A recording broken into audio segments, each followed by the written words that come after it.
Hello guys, কেমন আছো সকলে? আশা করছি সকলে খুব খুব ভালো আছো। আমিও মোটামুটি ভালো আছি।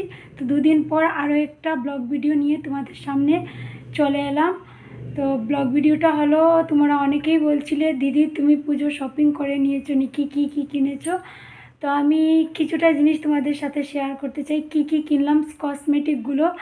শাড়িগুলো তো আর শেয়ার করা যাবে না, শাড়িগুলো যখন পরবো দেখিয়ে দেবো। এবার কি কসমেটিক কিনলাম তোমাদের সাথে সেইগুলোই শেয়ার করছি। তো তোমরা দেখতে থাকো কি কিনলাম আমি পুজোর জন্য। তো দেখো গাইস, প্রথমে কি দেখাবো কি কিনলাম।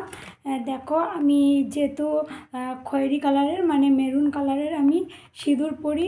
এটা তো হলো আমাদের পুজোর টাইমে কেনাটা খুবই ইম্পর্ট্যান্ট, তাই আমি মেরুন কালারের সিঁদুর নিয়েছি আমার জন্য। একটা মায়ের জন্য নিয়েছি একটা সিঁদুর রেড কালারের। হ্যাঁ, তারপর নিয়েছি আলতা।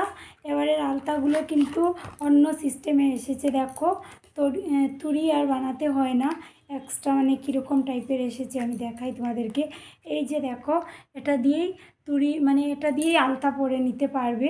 তো আমি প্রত্যেকবার তুড়ির জন্য আমি আলতা পরতে চাই না, এবার আমার ভালো হয়েছে, এরকমই তো পরে নেব। তারপর আলতাটা তো দেখিয়ে দিয়েছি। তারপর নিয়েছি একটা লিপস্টিক শাড়ির সাথে ম্যাচ করে। দেখো, চেরি রেডও না আর মেরুন কালারের লিপস্টিক নিয়েছি দেখো। আর তো একটা টিপ নিয়েছি এক পাতা, এটা মায়ের জন্য নিয়েছি। তারপর এই দুটো মায়ের জন্য নিয়েছি, এই ক্রিমগুলো আমি ইউজ করি না, এই দুটো মায়ের জন্য। তারপর একটা রেড কালারের নেল পলিশ নিয়েছি মায়ের জন্য। আর এটা লিকুইড সিঁদুর যেটাকে বলে, এটা কিনেছি, সিঙ্গার বলে আর কি। তো কে কী বলো জানি না, আমি সিঙ্গার বলি। তো এটা একটা আমার জন্য নিয়েছি। এটা একটা গলার নিয়েছি মায়ের জন্য। দেখো, এটা সিটি গোল্ডের একটা গলার নিয়েছি। শাড়ির সাথে ম্যাচ করে দেখো একটা মেরুন কালারের নেল পলিশ নিয়েছি আমার জন্য। মায়ের জন্য নিয়েছি একটা ক্লিপ নিয়েছি, মায়ের মানে আমার মায়ের জন্য। আর তারপর দুটো মেহেন্দি নিয়েছি। এগুলো তো আমাদের মেইন, পুজো এলে মানে মেহেন্দি তো পরতেই হবে। আর আমি যেহেতু মেরুন কালারের টিপগুলো পরি, অনেক দিন থেকে খুঁজে পাচ্ছিলাম না কারোর দোকানে, তো এই টিপগুলো নিয়েছি। আর লিভন নিয়েছি মানে চুলের জেল নিয়েছি। আর তো এটা নিয়েছি আমার স্মুথনিংয়ের একটা শ্যাম্পু আর কি, যে স্মুথনিং করানোর পর এই শ্যাম্পুটা ইউজ করতে হয়। তো এই শ্যাম্পুটা এত দাম কি বলবো, এই শ্যাম্পুটা 415 টাকা, মানে এতটুকুই আমি নিয়েছি। আর শাড়ি আর ব্লাউজ যেগুলো নিয়েছি সেগুলো আমি গডরেজে রেখে দিয়েছি, যখন আমি পরবো তোমাদের সাথে তো দেখিয়ে দেবো, আগের থেকে আর দেখাতে চাইছি না। তো এতটুকুই আমার নেওয়া, আর কিছু নেইনি। আমি তো দুদিন পরই কিনি, ওই জন্য আমি আর তেমন কিছু নেইনি পুজো হিসেবে, মানে পুজোর স্পেশালি ভাবে তেমন কিছু নেইনি। তো তোমরা জিজ্ঞেস করছিলে কি নিয়েছি, ওই জন্য তোমাদের সাথে শেয়ার করলাম।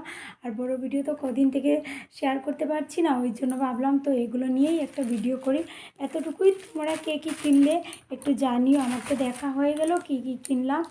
আলতাটা বিশেষ করে আমার ভালো লেগেছে, দুটো আলতা এখনও গড়ে আছে, কিন্তু পুজো এলে না মেয়েদের আলতা সিঁদুর টিপ এগুলো কিনতে হয়, মেহেন্দি। আর আমি না এগুলো প্রত্যেকবারই কিনি, মানে প্রত্যেকবার বলতে আগের বার তো প্রথম পুজো পেয়েছিলাম বিয়ের পর, তো আগের বার কিনেছি। আর আগের বার কিনতে হয়নি, কারণ বিয়ের টাইমেই পুজোটা ছিল, ওই জন্য কিনতে হয়নি। তো এবার আমি প্রথমবার তো কিনলাম। আর শ্যাম্পুটা তো আমার নিজের চুলের জন্যই, ওটা আর কেউ ইউজ করতে পারবে না, এটা আমার জন্যই। আর আজকের ভিডিওটা বেশি বড় করব না, এতটুকুই। আমি তো এমনিতেই বেশি বড় ভিডিও করি না, ওই জন্যই আর কি। তো তোমাদের কেমন লাগলো আমার জিনিসগুলো একটু জানিও। আর পুরো ভিডিওটা দেখো, আমি তো খুব কম টাইমেরই ভিডিও করি, অনেকেই কিন্তু স্কিপ করে দেখো, প্লিজ স্কিপ করে দেখবে না। আর আমি শাড়িটা যদি পারি তাহলে পরে এখন দেখাতাম, কিন্তু এখন আসলে শাড়িটা বের করা নেই, গডরেজে রাখা, ওই জন্য আমি আর দেখাতে পারলাম না। আছে মেখলা আছে, শাড়ি আছে, কিন্তু মেখলাটা আমি সেলাইও করাইনি, ওই জন্য আর দেখাতে চাইছি না। আর পুজো তো আগের অনেকটা শাড়ি আছে মানে আগের বারের, তো সেইগুলো নিয়েই কাটিয়ে দেবো, কারণ আমার না স্পেশালি দুটো শাড়ি আছে নিউ, ওইগুলোই। আর মেখলাটা মানে 2-3 বছর আগেরই, এটা আমি এখনও ওপেনই করিনি, সেলাইও করাইনি, কিছু করাইনি, মানে কি বলবো, করাবো করছি, এই করে আলস্য। আর এবার পুজোয় তো বৃষ্টি হবে, তাই জন্য কেমন একটা বেরোবো জানি না। এর জন্য আজকের মতো এখানেই ভিডিওটা করছি, দেখা হবে অন্য কোনো ব্লগে। তোমরা সকলে ভালো থেকো, টাটা।